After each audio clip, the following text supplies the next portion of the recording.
Coming up on this episode of Iowa Life, we'll explore the challenges and triumphs of caregiving in Iowa. Through 3 moving personal stories, we'll discuss the emotional, physical, and financial realities faced by caregivers. It's one of the most horrific parts of being a caregiver, is taking away from them what makes them. We'll hear from someone receiving care. Yeah, that was good.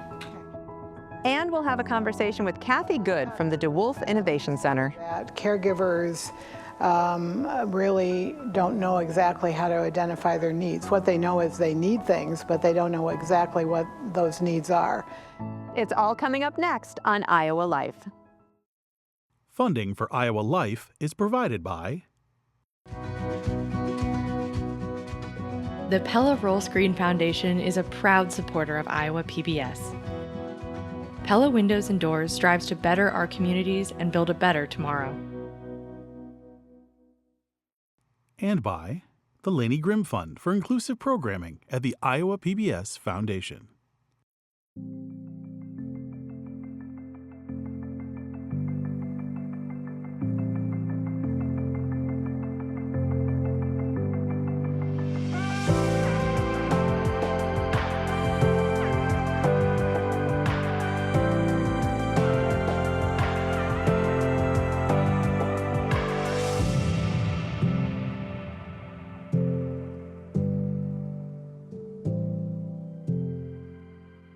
Caregiving is something that touches all of us at some point in our lives, whether we are giving care or receiving it. And today I'm here with Kathy Good, who is the Senior Director of the Chris and Susie DeWolf Innovation Center for Aging and Dementia of Mercy in Cedar Rapids. And Kathy, caregiving brings with it so many challenges. Some of those challenges you won't know about until you're in the thick of things. So give us a heads up. What are some of the real challenges that caregivers in Iowa face? Well, when I talk with groups, I always say that caregivers really don't know exactly how to identify their needs. What they know is they need things, but they don't know exactly what those needs are. And often they feel overwhelmed because they don't know, and they feel alone. So the early challenges are trying to figure out, like, what do I do? Especially for caregivers of older adults, they're kind of dropped into caregiving. It isn't like you have preparation or training. So one of the challenges is also finding, like, how do I know what to do? Whether it is somebody has been discharged from the hospital, how do I get in control of that? Or if it's somebody is living with dementia, how do I figure out how to assist them so that they have the best life possible? So training is an issue. I think time is an issue, a challenge for caregivers. I used to feel as a caregiver for my husband that I did things in snippets of time because there were a lot of demands. I was still working, and so often then caregivers are, because they are overburdened, they burn out. And that's another challenge of figuring out how to handle your own well-being as well as the well-being of the person for whom that you care. Well, so it can be exhausting. It can be isolating also. So there can be mental health issues for the caregiver as well. Well, yes, and sometimes people have mental health issues before they ever become a caregiver, so then it's really complicated. Or it is that there's a high percentage of caregivers, particularly of adults, who then develop anxiety and depression on top of all of their other health problems that they might have. In my own case, I developed physical problems.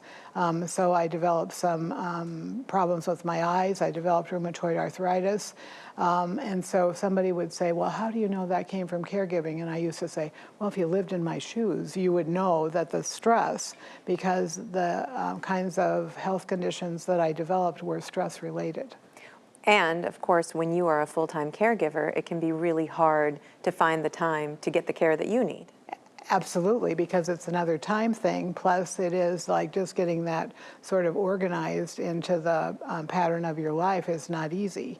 And sometimes there are caregivers, particularly in Iowa, that don't have easy access to medical care, or they can't afford it, or they don't have the insurance. Either they don't have the insurance, or the person that they're caring for doesn't have the insurance because maybe they lost their job. So it's all about access and then navigating the system, because the health system, we all know, is highly complex. And access can be particularly challenging for people in rural areas, and that goes for beginning of life care as well as end of life care. In fact, over the past few decades, Iowa communities have lost more than a quarter of their labor and delivery units at hospitals in rural areas. That leads to an increased risk for poor birth outcomes, in part because of the distance mothers have to travel to get the care that they need. Best Care for Better Babies is a program designed to fill that gap.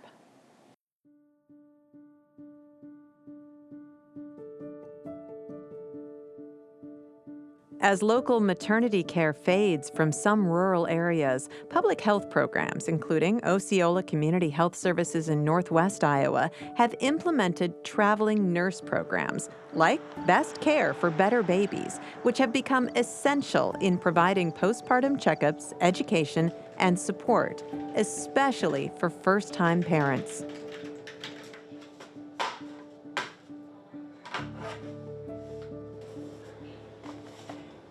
Best Care for Better Babies is a long-standing program that started well over 25 years ago.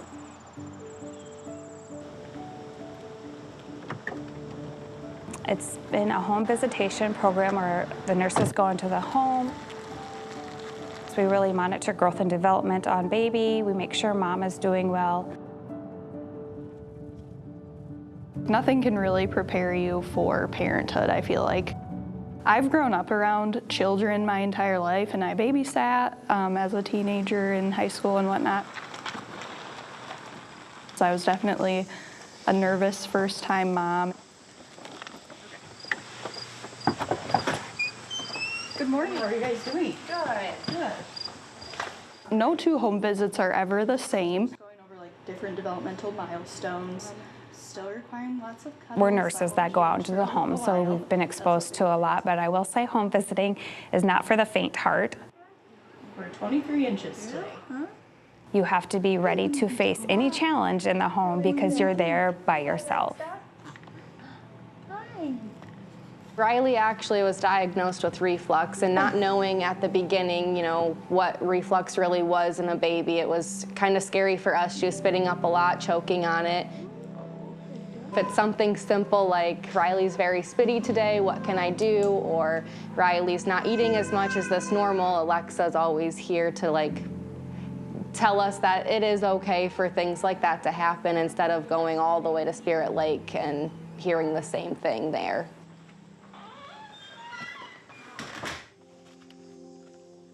Programs like this can help reduce ER visits, identify health risks sooner, and improve outcomes for both mothers and infants.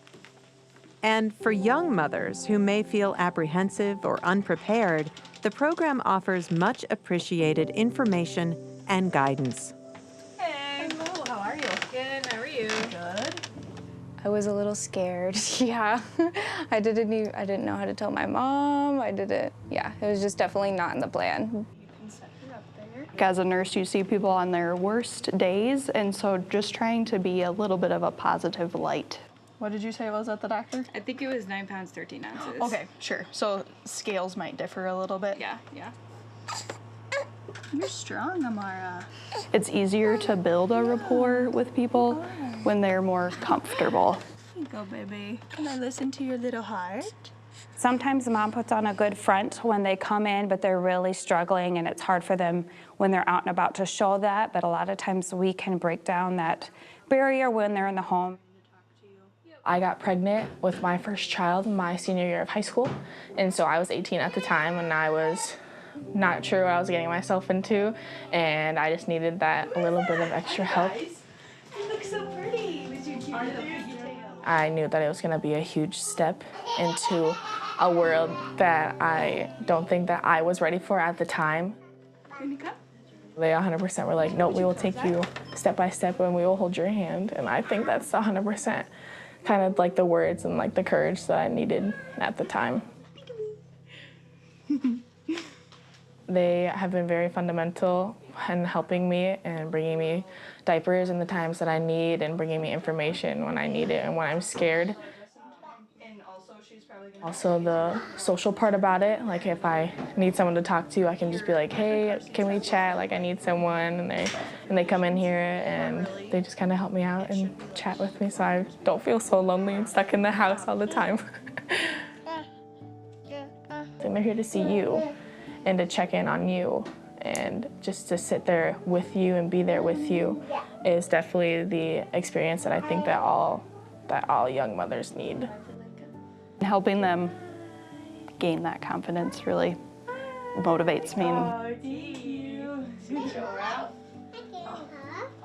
Oh, big girl. You're so...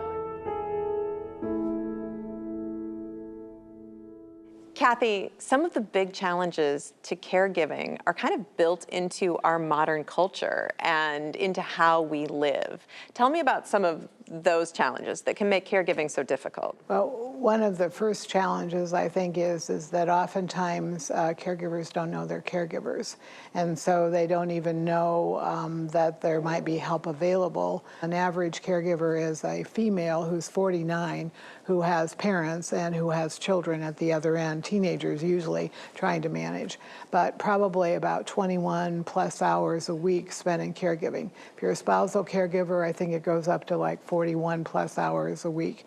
So it's very demanding in terms of your time. And then often caregiving is related to women. So I had a brother when my parents needed care, and I was the first call that my parents made was to me, not to him. He was perfectly willing to help, but upon my direction. So oftentimes we've seen here at the Caregiver Center and as a part of the Innovation Center, probably 3/4 of the people that we're seeing are women and 1/4 are men in terms of caregiving. So it reinforces some of that cultural thought about who's supposed to take care, you know. Right. And so it's who does the burden fall on? Yes, to where does the burden fall to whom? And there are those caregivers are daughters and often daughter-in-laws. So here we are at the Innovation Center. Yes. What are some of the innovations, the solutions that we can use to make this work better? Well, I would say that the first thing that we do here is that we conduct a lot of one-on-one visits because everybody's caregiving situation is very different. And so we attempt to help caregivers determine what their needs are. So we provide emotional support, and then we help that caregiver tailor a program, connection to community resources or resources in our center. And now we're going to meet one of the caregivers that you work with. Rosemary Appleby and her husband come to the Family Caregiver Center at the DeWolf Innovation Center. His need for care was the beginning of an emotional journey for their family. Hunting, outdoors, and grandkids. That's what he's all about, was all about. I'm Rosemary Appleby, and I'm 76 years old. This is my husband, John, over here, and he is 81. We've been married 57 years. My mom gave us 6 months, but 3 grown daughters, 7 grandkids. Kids are great helpers. They come visit all the time. I think they're all afraid of that time when they come and he's not going to know who they are. I don't know when I became a caregiver. I just kind of wafted my way into it. He's diabetic. He had open heart surgery in 1993. He has congestive heart failure, and I retired in December of 2015. Little did I know that he was already showing signs of Alzheimer's. One of my first gut punches, we went fishing and he hadn't hooked the battery cables back on the boat motor and he couldn't figure out where they went. And this is a guy who's spent hours and days in the backyard with his brothers tearing cars apart and putting them back together. And that was just horrible for me. I'm very blessed. He doesn't want to drive because so many spouses struggle with having to take the keys away. It's one of the most horrific parts of being a caregiver, is taking away from them what makes them. You got to do the best you can with what you've got. And I pray a lot, and I depend on others. I'm getting better at it. I was not very good at it at first. I do remember the psychologist that gave us the diagnosis, and she gave me a packet of information from the caregivers and said, you really need to talk to these people. They'll give you insight, they'll give you support. I could not have done this without them. So this is the Caregiver Bill of Rights. I have the right to take care of myself. Caregiving is not an act of selfishness. It will give me the capability of taking better care of my loved one, to seek help from others, even though my loved one may object. The dementia journey is a difficult one, particularly for caregivers. My own husband had dementia, and my experience out of that is that it takes a village. Support is just critical. Caregivers all have different things that they are good at, they can handle, they can't handle. I don't have a bathroom problem. I don't like mud, I don't like gnats, but I can help clean up. And I always tell them, hey, don't pin a halo on my head, because it's just the way it is for me. Don't try to do it alone. Find resources. If you need a counselor, find a counselor. If you need medication, find medication. Find someone that you can talk to, that you can share the journey with. We just went to a wedding. One of our granddaughters got married. I really worried since we were in the hospital in 23. Everything has been like, oh my God, I hope he's still here. But we went, and he danced with the bride because 3 people were holding him up. He had a ball and didn't even know it. And that's so sad. But everybody else knew it. And there were a lot of tears, but they were kind of happy, sad tears. Since recording the Applebys story, John Appleby passed away. Our hearts go out to his close family and friends.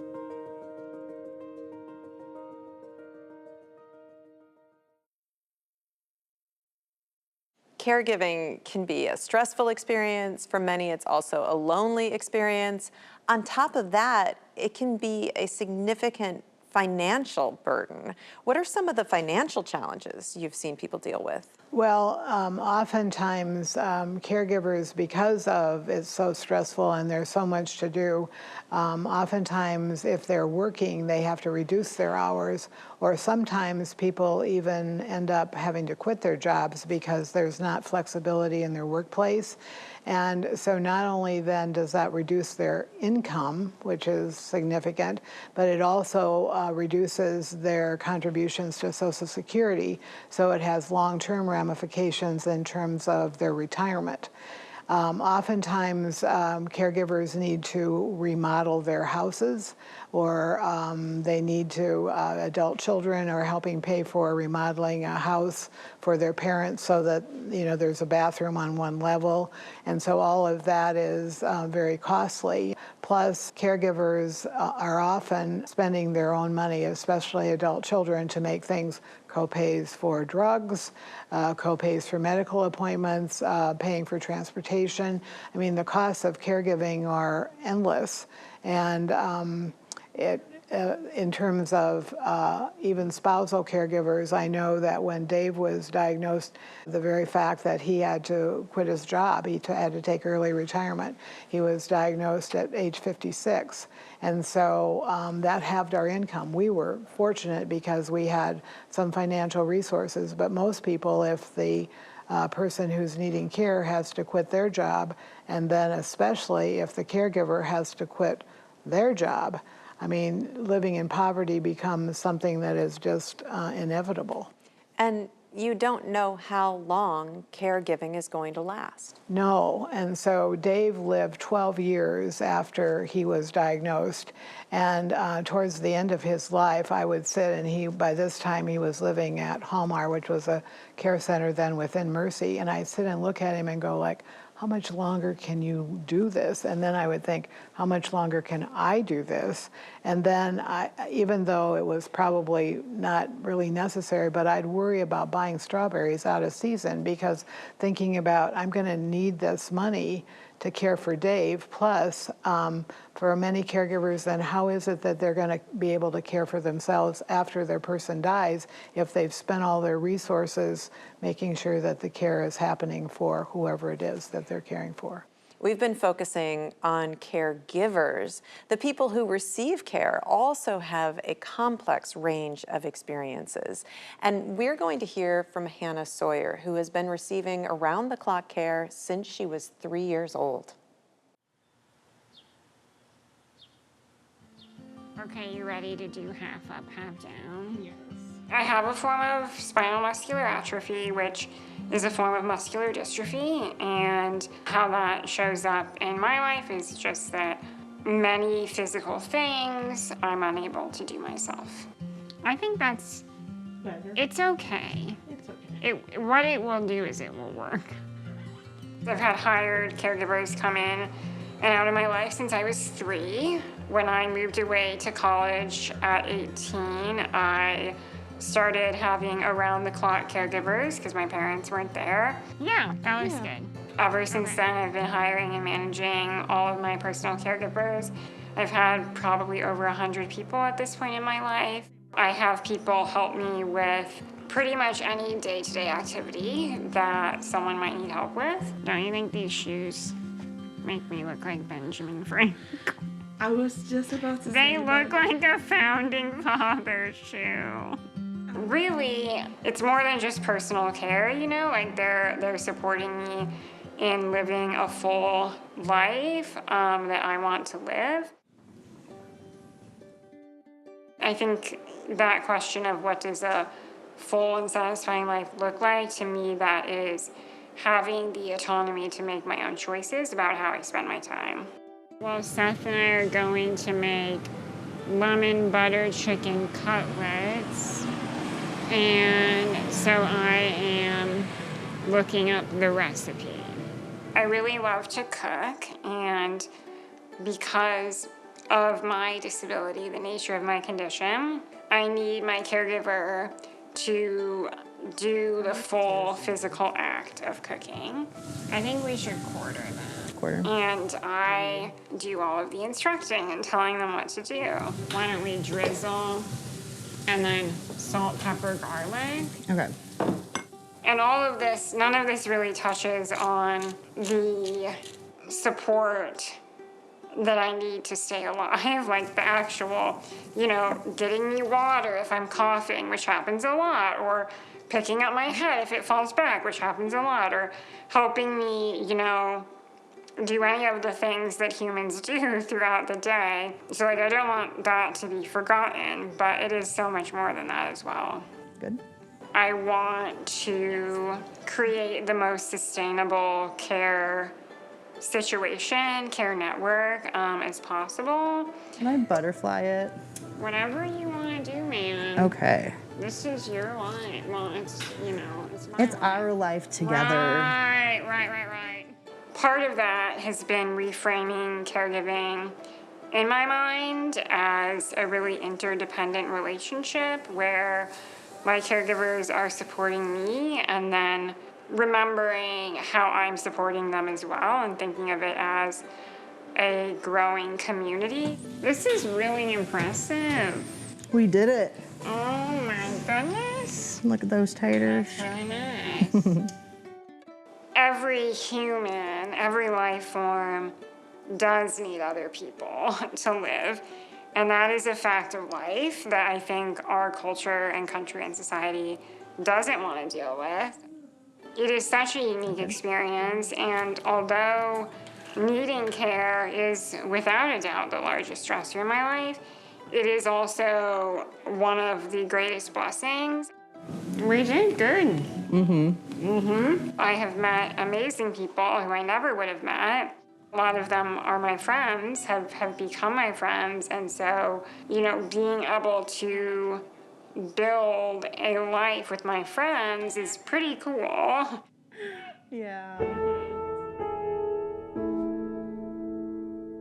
Kathy, we've covered so many of the challenges that caregivers face, the personal challenges, the systemic challenges.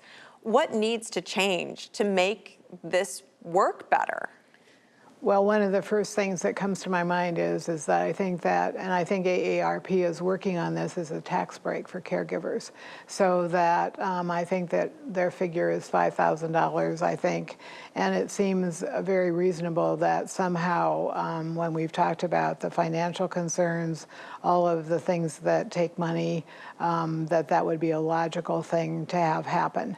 I also believe that there needs to be some change in the workplace, that there are caregivers throughout every single company and corporation and entity in this state. And if they became more flexible in terms of in the workplace to recognize that caregivers need some sort of accommodations so that they can both be active in their employment, but as well as being able to take care of their whoever it is that they're responsible for. So people have been working on this for a long time. Progress has been very slow. But what gives you hope? Well, what gives me hope is the very fact that for 10 years we've been in the process of developing the Family Caregiver Center, and we've had all this philanthropic contributions to make all of that work. And I think that caregiving is much more in the news thanks to AARP. And I think that the federal government currently, through their GUIDE program, has recognized that caregivers need a break because their GUIDE program sets up for caregivers who are caring for someone with dementia money to pay for respite or for a break. Kathy, we are out of time. We could talk all day, but thank you so much for being here and for talking with me. Thank you. It's been my pleasure, and this has been quite interesting to me to have you ask all these questions, and I really appreciate the opportunity to be here. And thank you for joining me as we explore the complexities of caregiving in Iowa.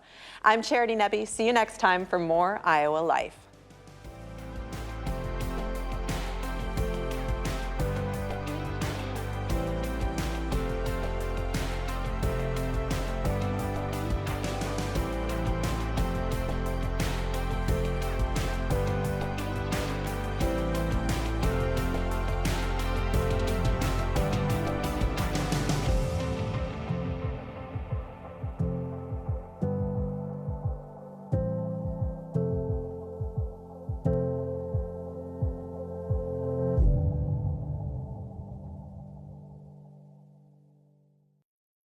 Funding for Iowa Life is provided by